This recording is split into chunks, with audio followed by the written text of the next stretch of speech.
Olá pessoal, tudo bem? Nesta videoaula vamos estudar um pouquinho sobre estatística. Este é um assunto muito importante, interessante e que muitas vezes é cobrado em concursos, no Enem. Por isso é importante que nós entendamos alguns conceitos básicos relacionados com estatística. A nossa primeira questão é da página 216, a questão 1, que diz o seguinte: uma fábrica de chocolates decide fazer uma pesquisa para descobrir se seu público prefere os chocolates ao leite ou os chocolates amargos. Na sua opinião, a pesquisa deverá ser censitária ou amostral?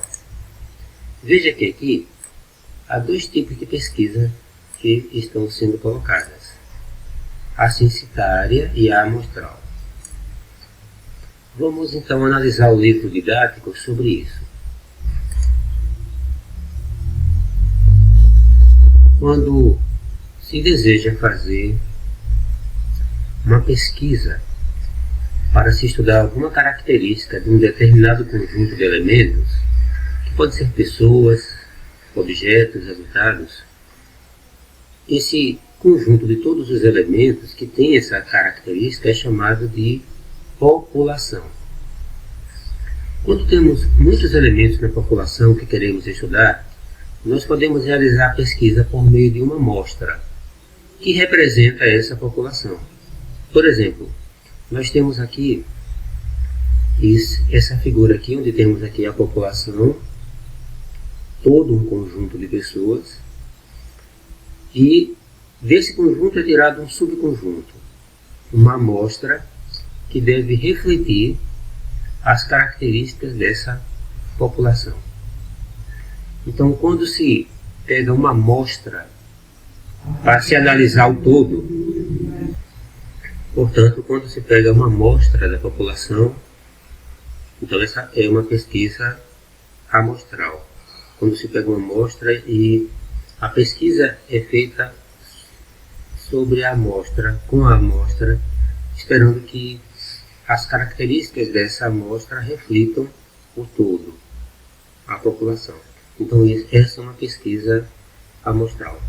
Por exemplo, se fôssemos pesquisar qual o programa de TV preferido na população da cidade de São Paulo, não daria para pesquisar cada pessoa, em cada apartamento, em cada casa. É uma população muito grande. Então, nesse caso, pega-se uma amostra. Escolhe-se, dentro de certos critérios, pessoas dessa população e então espera-se que essa escolha reflita as características da população como um todo. Mas algumas pesquisas necessitam que toda a população seja investigada. Esse tipo de pesquisa é chamada de pesquisa censitária. Então, voltando aqui,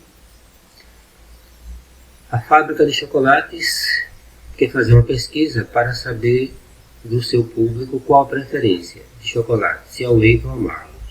Então, nesse caso, a pesquisa deveria ser censitária ou amostral? Bem, essa é uma resposta pessoal. E já consideramos um pouquinho o que significa esses dois tipos de pesquisa. Passando para o próximo ponto, a questão 2.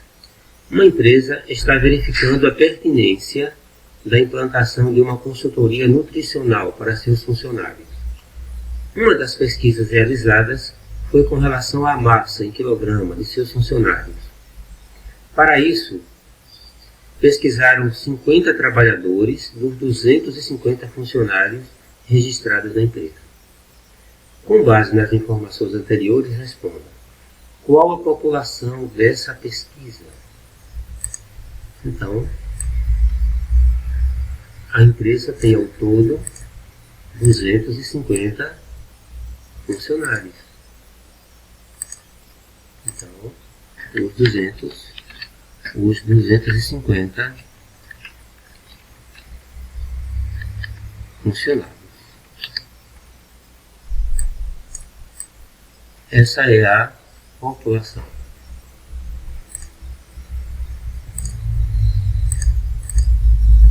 E Item B. Qual é a sua amostra?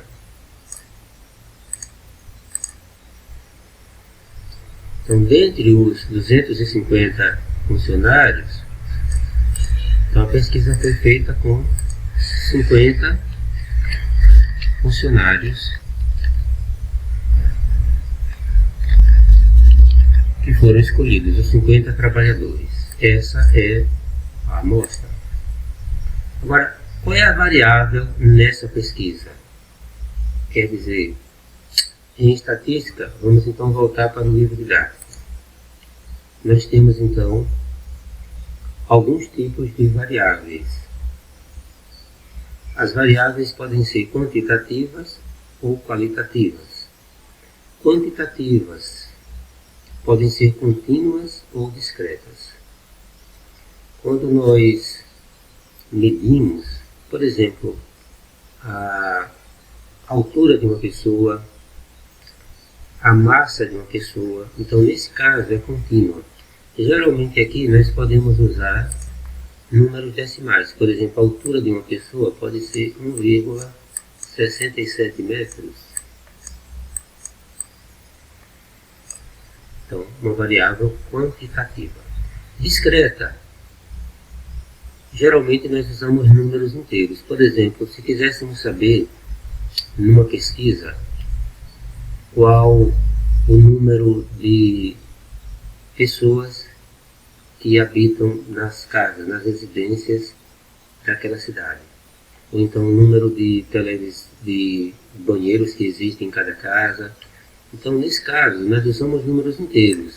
Por exemplo, poderiam ser 2 banheiros, 3 banheiros. Então, essa é uma variável quantitativa discreta.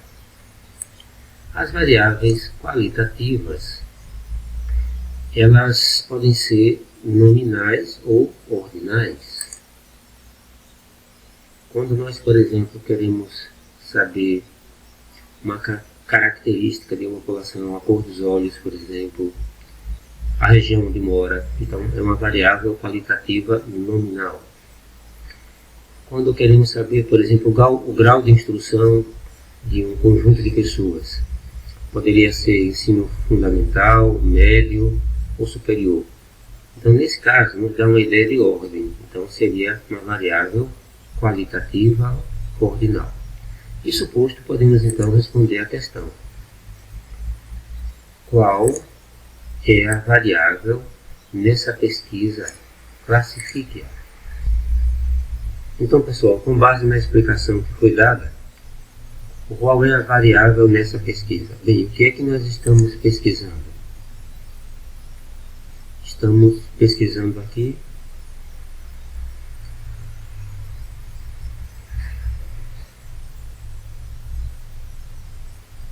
a massa em quilogramas dos funcionários, quer dizer, qual o peso dele, comumente falando. Então, temos aqui uma variável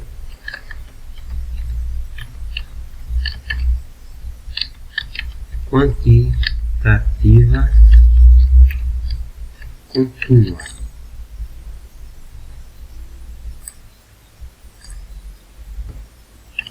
Temos aqui então uma variável quantitativa contínua, já que o peso pode ser 58,6 quilos, quer dizer, nem sempre nós trabalhamos com números inteiros. Então, nesse caso, é algo pode ser medido, é uma variável quantitativa contínua. Próximo item. A diretora de uma escola deseja saber qual é o esporte preferido pelos alunos de sua escola. Para isso, selecionou uma amostra dos alunos, contendo apenas meninos. O que podemos dizer sobre o resultado dessa pesquisa? Bem, observem que nesse caso foram selecionados apenas meninos.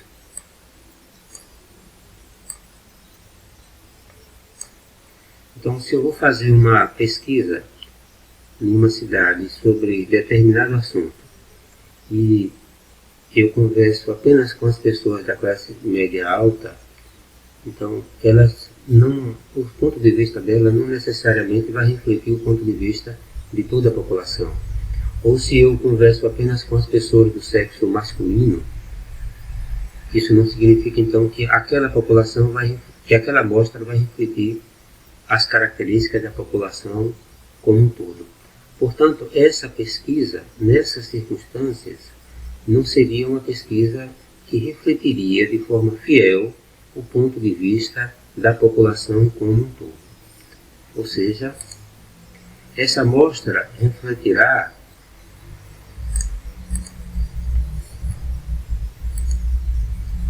a opinião de apenas uma parte dos alunos, já que as meninas não foram consultadas e podem ter opiniões diferentes.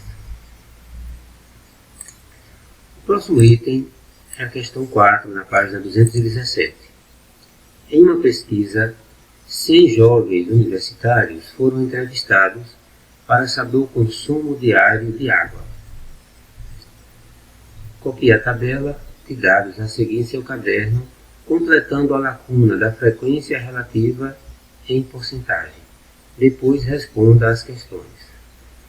Então eu tenho aqui a quantidade de copos de água. Quantos copos de água por dia? Aqui 3 copos de água. O que é frequência absoluta? O que esse 23 aqui indica? Significa que efetivamente 23 pessoas desses 100 jovens, 23 pessoas tomam 3 copos de água. Aqui tem 6 copos de água. 6 copos de água e está aqui a frequência absoluta 56. Isso significa que efetivamente 56 pessoas tomam 6 copos de água por dia. 14 tomam 9 e 7 pessoas tomam 12 copos de água por dia. Então a frequência absoluta indica isso, o número real de pessoas ou de uma característica que está sendo estudada. É um número, conforme se diz, absoluto. Se tem 56, aquela característica, então nesse caso de 56 pessoas, são efetivamente 56 pessoas. Agora, e a frequência relativa? É uma porcentagem. Quando nós somamos aqui a quantidade total da frequência absoluta, dá 100 pessoas. Então, se 23 pessoas tomam apenas 3 copos de água, qual seria a frequência relativa? Então, dividiríamos 23 por 100, calculando aqui a porcentagem. Isso nos dá 0,23, que nada mais é que 23%. Então, aqui o cálculo da porcentagem ficou fácil, porque nós temos aqui um total de 100 pessoas.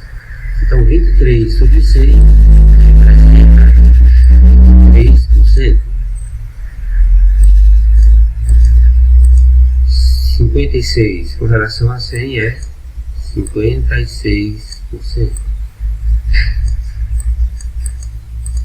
14 com relação a 100 é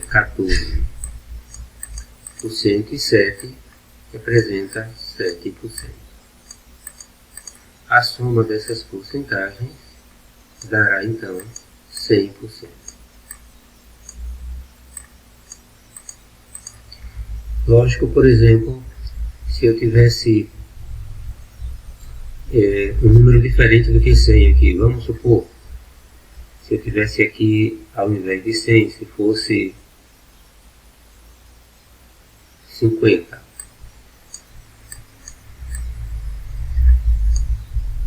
Ou, vamos dizer, ao invés de 100, se fosse 400. Então, ao analisar, por exemplo, 14, representa quantos por cento de 400? Eu teria que dividir 14 por 400. Isso daria aqui um valor, que é 0,001 0,35 nesse caso, né? E é igual a, deslocando aqui a vírgula duas casas para a direita, 3,5%. Só para indicar que se o número fosse diferente, o total fosse diferente, não seria tão fácil calcular assim a porcentagem. Mas, voltando ao ponto, já que nós temos 100 aqui, ficou fácil de calcular a porcentagem, e agora vamos resolver o item A.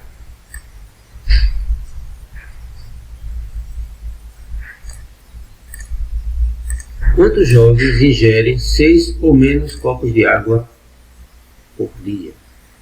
Então, nós temos então aqui 6 ou menos, quer dizer, aqueles que tomam 6 copos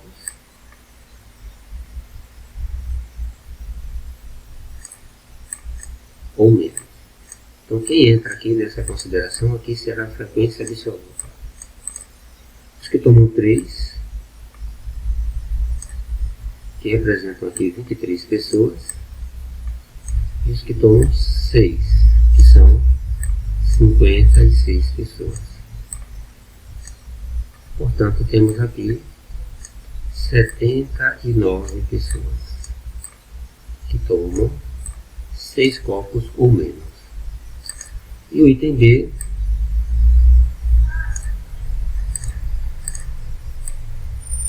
considerando a recomendação de se ingerir no mínimo 8 copos de água por dia, qual o percentual de jovens que cumprem essa recomendação? Observe que agora temos no mínimo 8 copos, quer dizer 8 ou mais. Então, fazendo aqui novamente, temos aqui copos e a frequência absoluta.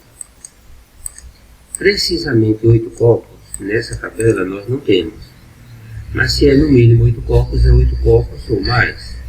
Então vamos incluir quem toma 9 copos, são 14 pessoas, e quem toma 12 copos, são 7 pessoas. Isso nos dá um total de 21 pessoas. Então, qual o percentual de jovens que cumprem essa recomendação? Como nós estamos trabalhando com 100, isso representa, então, 21 nesse caso sobre 100, né?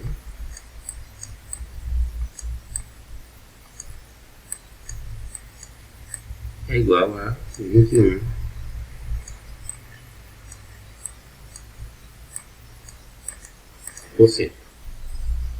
É isso, pessoal. Estudamos um pouquinho sobre estatística, mas podemos ainda rever um pouco mais esse assunto. Espero que vocês continuem aplicados aos estudos e até a próxima videoaula.